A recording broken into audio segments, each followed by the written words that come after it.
Good morning, it's Lisa with Lisa Heal Yourself, and today I want to talk about the opposite of what I spoke about yesterday. So if you haven't seen yesterday's video on why manifestation is not bypassing and why you shouldn't be afraid to do the manifestation work that you need, I want you to watch today's video as well.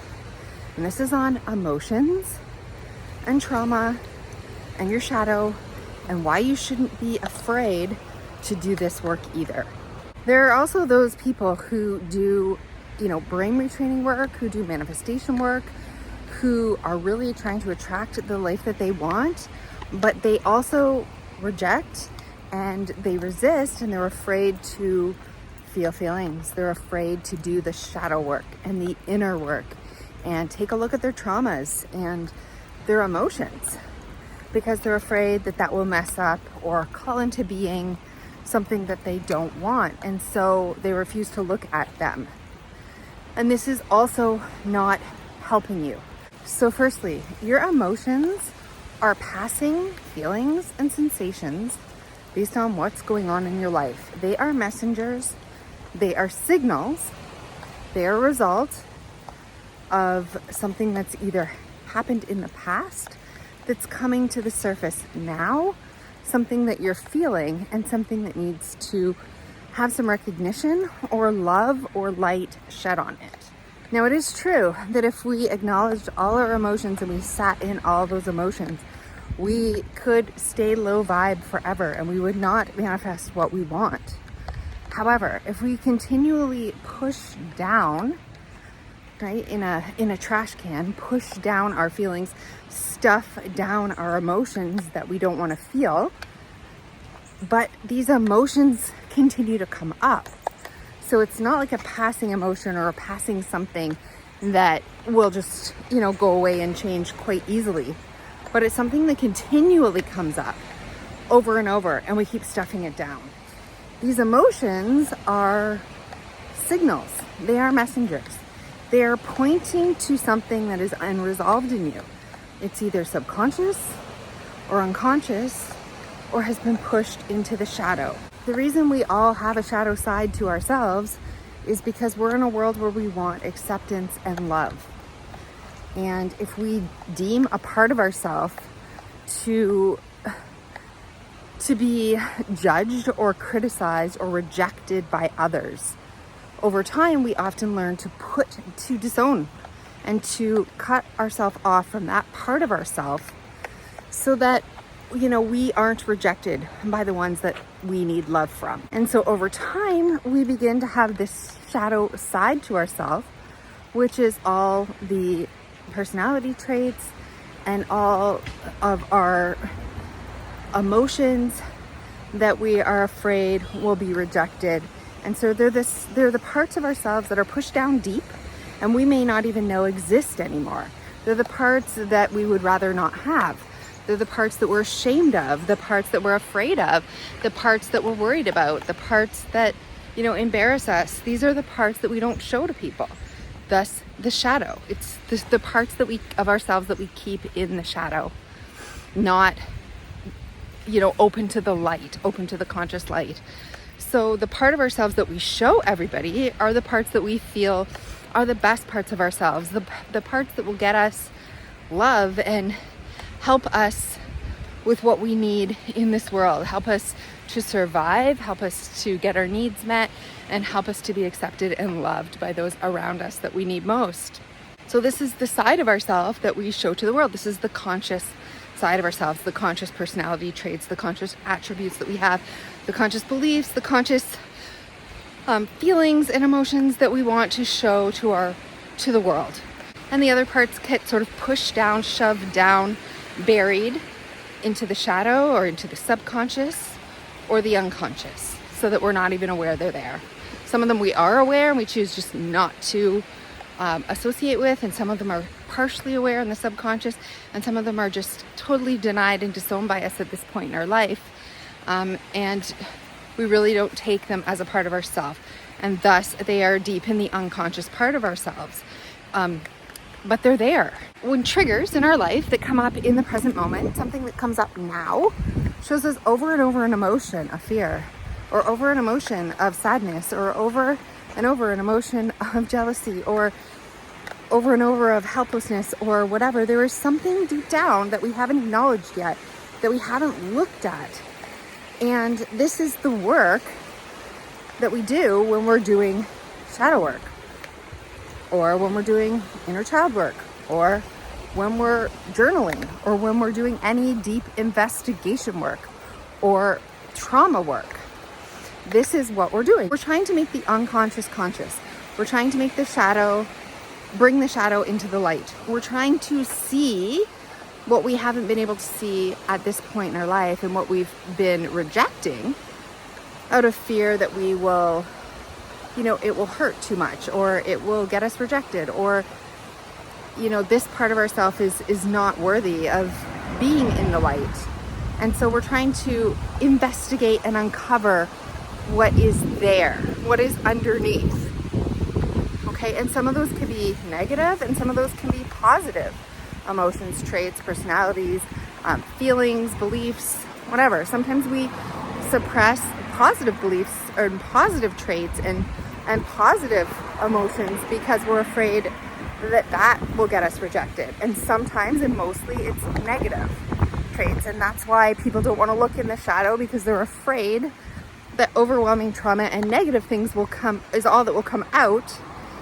And part of this is true, right? If we're focusing on negative all day long, and we're feeling the negative, and we're looking at the negative, we're creating and manifesting more of the negative.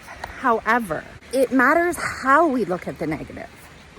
If we are looking and feeling an emotion or a past trauma or something that is difficult, right? An aspect of us that is difficult, or a situation or an event that happened, or a memory, or any part of ourselves that is difficult to look at and face and sit with, because it leads to uncomfortable emotions and feelings and sensations in our mind, heart, body, and soul.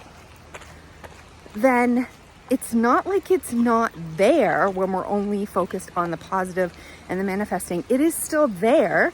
And thus, every time we're triggered in real life and we kind of lash out at somebody, or explode, or cry, or feel a certain way, this is, the trigger that is showing something's not well underneath that needs to be looked at.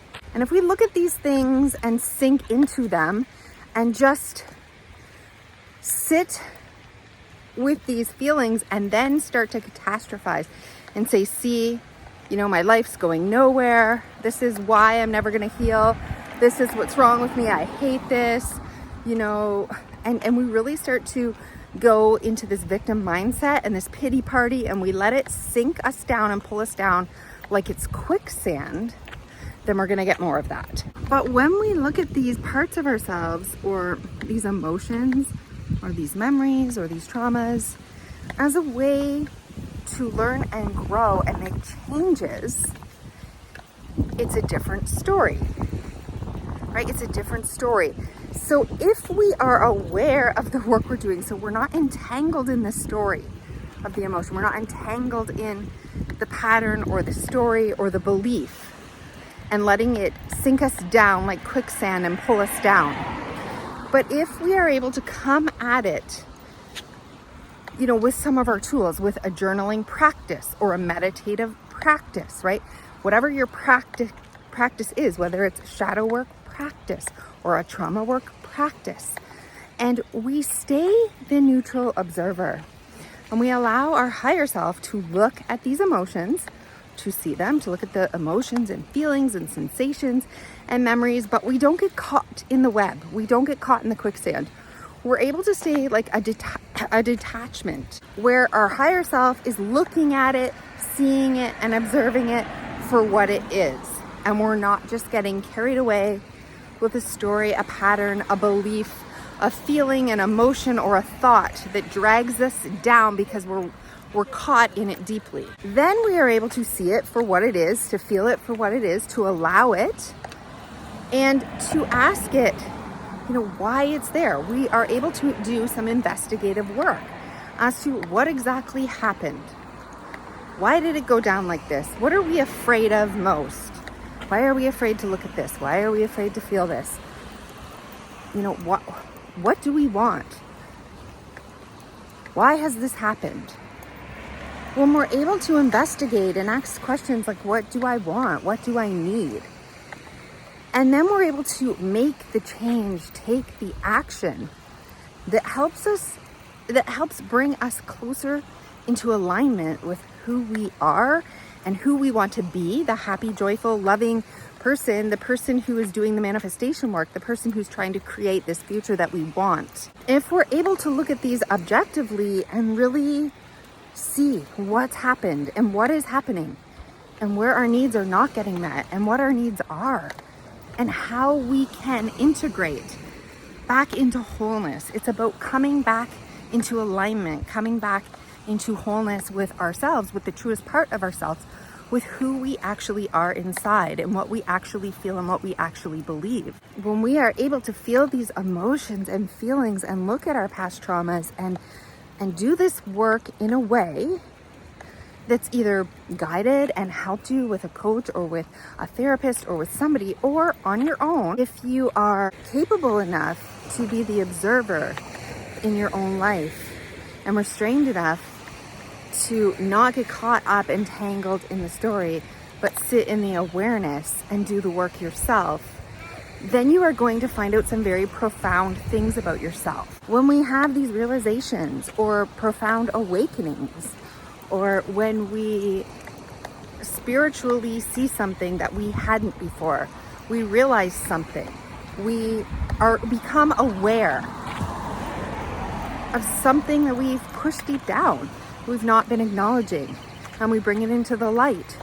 Or when we love an emotion or a part of ourselves that we've denied or rejected, and when we're able to do this work, we are actually pulling ourselves and bringing ourselves closer to wholeness, closer into alignment, and actually we're not going toward those negative emotions and sinking down into the quicksand of them and attracting and manifesting more of it.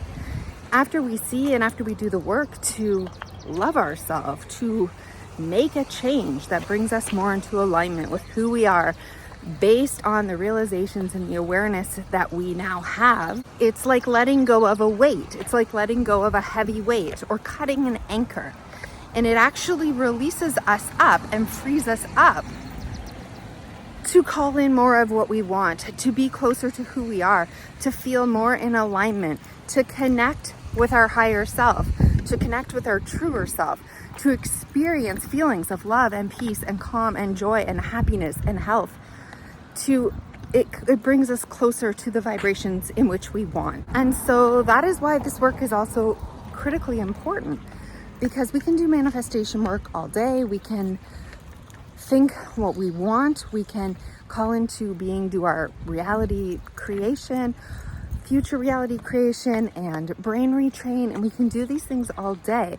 But if we're aware that we're denying and rejecting parts of ourselves, and it feels bad to do that because it's getting us further away from wholeness, then we know we need to look inside. We know we need to turn toward those emotions, towards those feelings, towards what is unacknowledged. So when we're consciously able to do the work, meaning we're choosing to look at the emotion or to look at the past or the trauma, we're aware that we're doing it. We're sitting in our higher, more conscious self. We're allowing the feelings. This is why somatic work, body work, somatic tracking, meditation, a lot of practices, even journaling, like going into the past, anything that is allowing what needs to be felt or seen to be seen, we actually free up more space.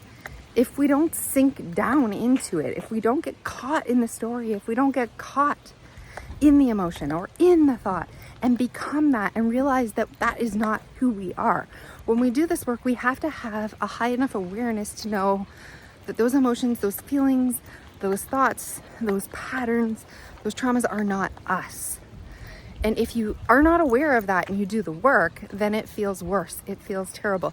You're manifesting and attracting more of what you don't want, for sure, every time, because you believe those things are you. You're caught in the story. You're entangled with it. You can't separate from it. But if you have a high enough awareness to separate from it, to look at it as for what it is, to learn from it, and to allow it to teach you so that you can grow and you can give yourself what you need. You can integrate what has been fragmented from you.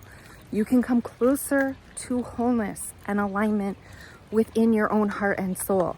When this happens, you're actually attracting the very thing that you want.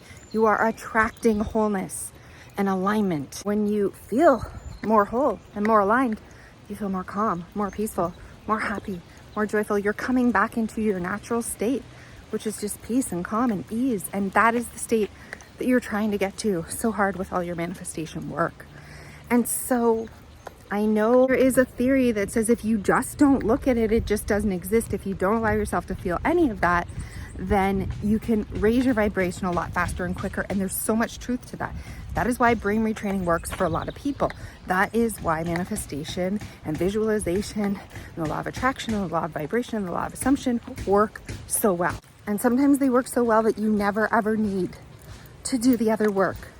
But if you are struggling to manifest, if you are struggling and you just can't seem to make any progress with brain retraining or anything, it is because you're not in alignment. You're refusing to look at what is. You're refusing to look at what your heart is trying to show you, or your mind is trying to tell you, or your soul is trying to communicate to you. And when we deny and reject these parts of ourselves, the body is relentless, and your emotions and your heart is relentless. It will continue to show you over and over and over until you decide, to look at it, because it is not letting you off the hook. And you are not failing at manifestation work if you look at it. You are not failing. You are not attracting what you don't want. It is how you do it. It's the mindset you come to it with. It's being conscious enough not to get entangled in the emotions, in the stories, in the thoughts, in the feelings, in the past. It is being willing to learn. Absolutely, you must make changes and take actions that will help you grow, because if you do nothing with this information, you're going nowhere. You're not getting closer to alignment. You're not getting closer to wholeness. And so then you are just attracting what you don't want. So the goal of doing this work is to become more whole, to become more in alignment, to become more loving and kinder to yourself, to feel better. And when you feel better, you are actually having the vibration of feeling better. And this is manifesting what you actually do want. Now you are freed up to do that manifestation work and to have it work. And so please don't be afraid of inner healing work. Please don't be afraid to feel your feelings, to sit with your emotions, to look at your trauma. We do not want to bury this into the subconscious or the unconscious or the shadow. We need to bring these things up to the light with our adult, grown self, the truest part of ourself, our conscious awareness into the light, so that we can become more of who we are, which is love, which is ease, which is peace, which is calm, which is happy, which is joyful, which is healthy, which is vibrant, which is alive, which is everything we want. And we do that by becoming more and more aligned with ourself, our true self, and becoming more of who we actually are. So I hope you've enjoyed this video. I hope that you have taken from this that you can do both of these works, that both of these are legitimate, that you must do both, that the solution is feeling what you do want to feel. But sometimes we have to acknowledge what's there before we can free up to feel and to focus on what it is that we do want. So if you are struggling at brain retraining or manifestation or getting into the right vibration, then you may need to do more inner healing work first, and that's okay. As long as you're doing it and not getting sucked down with it, as long as you're doing it in order to make changes, to become a better version of you, to become more conscious, more aware, more at ease with yourself, and more of who you truly are. Coming into alignment, mind, body, and soul, that is the goal of inner healing work, no matter which tactic or technique that you use to get there. That is the goal. And once we're there, once we're aware, once we're feeling a little better and more aligned, then we use the manifestation work, we use the visualization, we use the brain retraining, we use our vibrational energies that we now have room for to get us to where we need to go, because that's ultimately what needs to happen, is that we need to feel that feeling of alignment and peace and ease and love and joy all the time, so that we can be in alignment consistently, constantly. And so we get there through both sets of works. And there's no need to be afraid of either, because they're both important. They both bring a different value. But if you're the type of person who feels like manifestation is just bypassing, and you're afraid to really do that manifestation work, and you're focusing too much on the negative, then you really need to do the other work. And if you're someone who's manifesting constantly and so afraid to look at your feelings and feel them and understand them, then you may need to look at that. It's an ebb, it's a flow. It's really about trying to get to that feeling, but not forced, authentically. You want to get to the ease, to the love, to the joy, to the peace, to the happiness, to the health, to the vibration of the goodness, feeling good consistently all the time. You really want this to be authentic. You want this to feel like it's real, because when you feel like it is real, it is real. Because when you feel it, it is so. And that's what manifestation work and vibrational work and brain retraining and future creation work and all those techniques are for. Because whatever you say is, because you're the only person in there. You're the only person in there. But if your emotions need to be felt and looked at, if you need to be comforted or witnessed or seen or heard or validated, then you need to do that work as well, so that it frees you up to be more of who you are, to feel better inside, to feel more aligned inside. And that is the secret. Okay, don't be afraid. These healing modalities are not in contrast to each other, although they feel like they are. They are in complement to each other.